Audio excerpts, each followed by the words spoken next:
We now come to the 10-minute rule motion. Mr. David Johnson. Madam Deputy Speaker, I beg to move that leave be given to bring in the bill on the order paper in my name.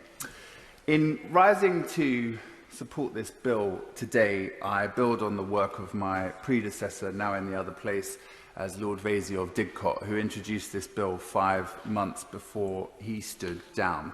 I'm very grateful to him and to other members of the House who supported him as they have me, such as my honourable friends for Mole Valley and Henley.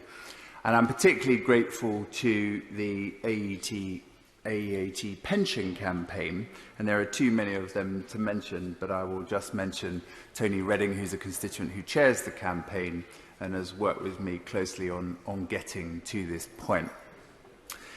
In 1996, the commercial activities of the UK Atomic Energy Authority were privatised, and a company called AEAT Technology was created. And as part of the transfer of staff to that new company, there was a decision to be made about what would happen to people's pensions. And the employees were presented with what they were told was a time-limited offer in which they would have 40 days to transfer to the new defined benefit scheme. They were told that they would get identical or very close to identical benefits to those that they were already getting, and that it was unlikely that benefit promise would ever be broken. So 90% of them opted to transfer. So far, so routine, except in 2012, less than 2 decades after the company being created, it went into pre-pack administration, and their pensions went into the Pension Protection Fund. Now, at this point, members of the House may be feeling, well, that's sad for the pensioners, but there have been a lot of problems with pensions turning out to be a lot less valuable than was originally expected, and at least they were in the Pension Protection Fund, which some schemes did not get into. But there are 2 aspects of this case which make it unique. The first is the promise that was given to the pensioners, including by the government. They were told that they were going to get identical or close to identical terms, told that it was very unlikely that the benefit promise would ever be broken. They were told they would get a scheme that was no less favourable than the one they were getting. They were assured from the dispatch box, in fact, by the Minister of the time 25 years ago, that their terms and their conditions and their pension benefits would be fully protected. And in fact, what has happened is that on average, their pensions are worth around 35% less than they used to be. Some of them at 20%, but some of them at 40 and 50%. But the second thing, which is unique about this case, is the role that the Government Actuary Department played at the time.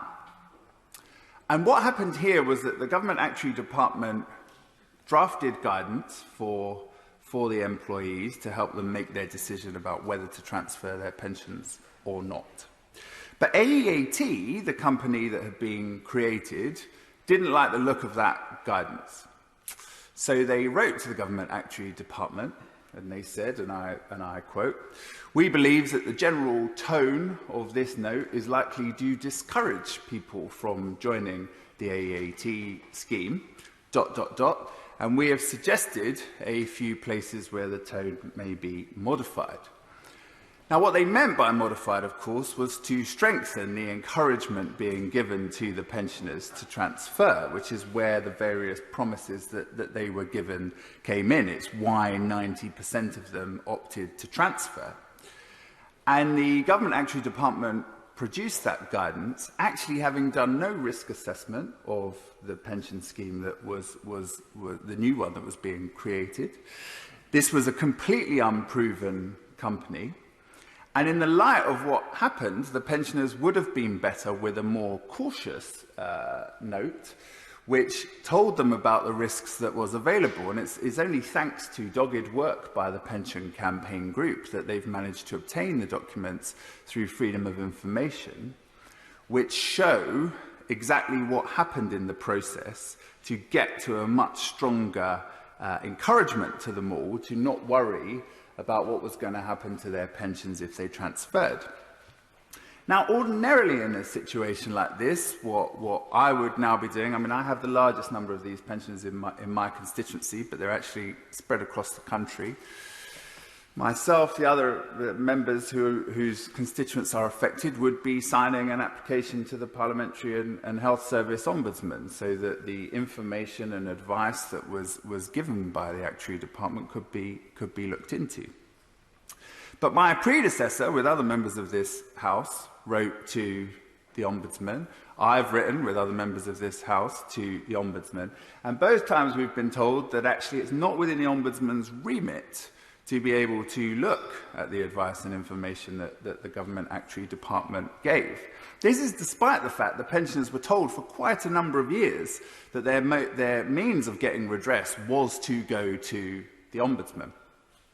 So then we come to the point of this bill.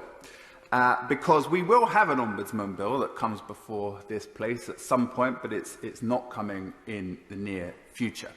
And I've discussed with the chair of the Work and Pensions Committee whether an inquiry and investigation could be done into this case, but he understandably says that because of the unique nature of the case, because this isn't one where there are a group of pensions that were affected in the same way, it's not the kind of thing that the committee would look at, and I completely understand why that is.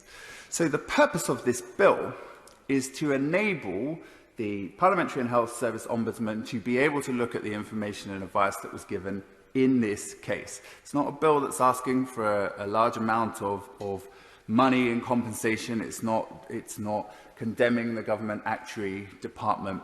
It's a very specifically targeted bill that, while it might sound small, it might sound technical, will finally and hopefully give these pensioners the redress that they've been seeking in the hope that we might honour the promise that was made to them.